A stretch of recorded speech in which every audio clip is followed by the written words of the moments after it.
from where you live. Visitors at Prophetstown State Park learned about Native American history while getting a little taste of it too. News 18's Samantha Tiki has more on the park's first annual maple sugaring demonstration.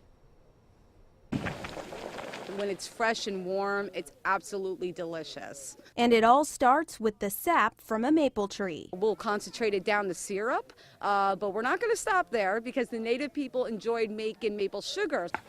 On Sunday afternoon, visitors to Prophetstown State Park learned about the history behind maple sugaring and got a taste of it too. Get your hands sticky.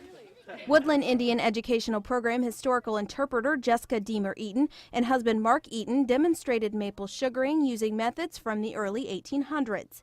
Deemer Eaton says the maple sugaring is a very important part of Prophetstown history. The prophet who started this community had urged his people to go back to native ways. And one of the things he specifically said was, make our own sugar again. We've always made maple sugar. We need to go back to that. The couple also showed prehistoric ways of sugaring using hot stone boiling.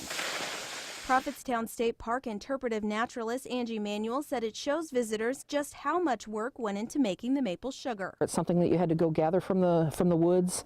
You had to boil down. It took a long time. So it makes them appreciate that sweet product. But Deemer Eaton says it also shows the history behind what she considers a Native American art form. It's really wonderful to know the history of our foods, and it's really a Native American craft. The Native American craft that continues to make our meals sweeter. In Prophetstown, Samantha Tiki, News 18.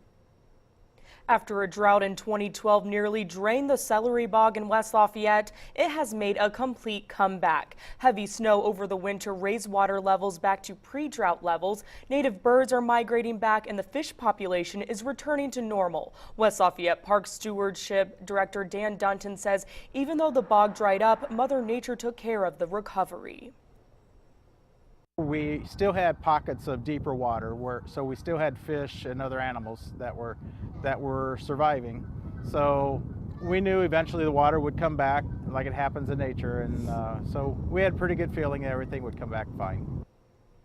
Dunton says thousands of minnows were released into the bog to allow bass and other fish to multiply more quickly.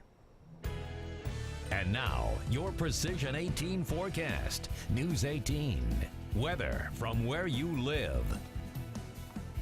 We had a high of 65 degrees on Friday and then a high of 45 yesterday. And today we only had a high of 35 degrees in Lafayette. And now we're down to 25, seeing clear skies with winds coming in from the north-northwest at 5 miles per hour, making it feel like it's 19 degrees outside.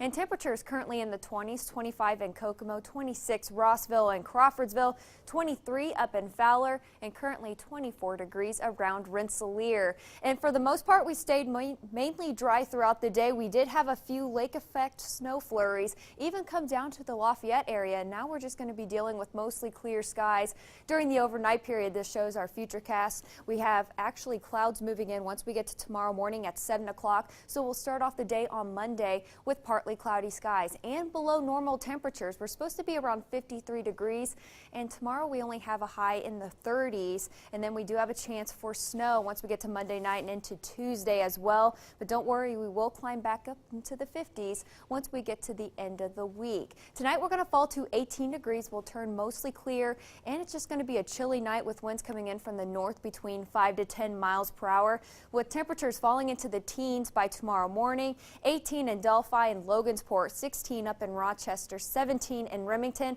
and a low of 17 degrees in Fowler, which means it's going to be a chilly start tomorrow morning. Partly cloudy skies, 19 degrees, bumping up to 28 by noon, and then 37 degrees by 4 p.m. in the afternoon. So notice we're going to only stay in the 30s for tomorrow, with highs 36 in Monticello, 35 Fowler, and a high of 36 degrees in Pine Village. And we are tracking some snow that'll eventually move into the area once we get to Tuesday.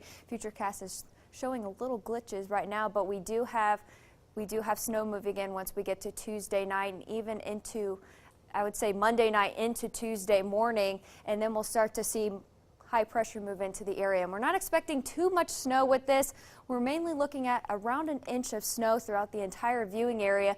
And don't worry, we will actually warm back up. We're going to stay in the 30s for the first part of the week and then climb right back up into the 50s by Thursday. High 51 Thursday, 54 by Friday, staying in the 50s by the end of the week. And once again, our high is supposed to be around 53 degrees for this time of year. So we do have that chance for snow, and that'll arrive Monday night and will last until Tuesday morning. Again, we could see around an inch of snow with this system.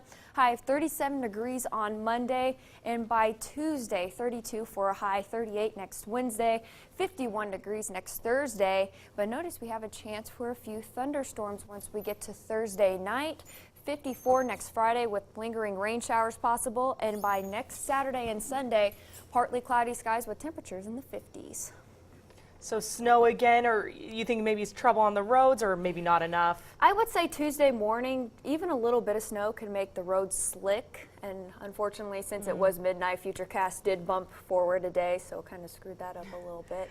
But it is supposed to arrive Monday night and into Tuesday morning. Okay, well, I think the warmth will eventually come. Think positive thoughts and it'll come, right? It will by the end of the week, so look forward to that. Perfect. Thanks, Amber.